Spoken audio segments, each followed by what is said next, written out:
All right, another day of progress coming on. And now we have not one, not two, not three, but five solenoids attached.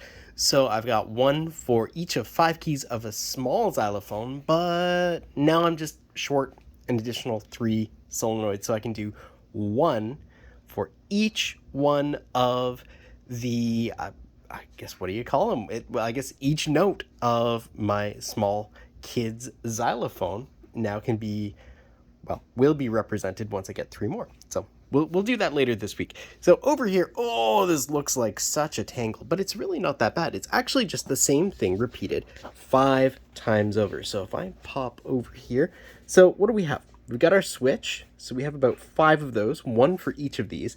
So what does this switch do? This switch controls whether power from this power source goes into this part of the circuit right over here.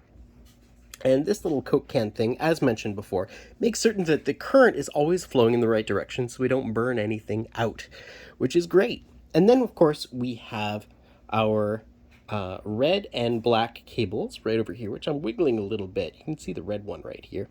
And the black one is a little bit further over. There we go. We can kind of see it there. So those lead to one of these. And the blue section right in the middle is an electromagnet. So when the power goes through the electromagnet, it creates a force that's strong enough to push that down, which forces out the plunger at the other end. So that end without the spring is the part that's going to hit the keys. All right, so now that we've seen this, and we know that we just have the same circuit repeated 5 times over, what does this hook into? This is our GPIO expander that I was mentioning the last time round. And I'm using 3, 4, and 5 on here. And I'm using A2 and A3 on here. I might actually just shift all of these over to the GPIO expander. So what comes next? Well, until I get the next 3 parts, I can't really expand it out to 8, but that's okay, that doesn't matter.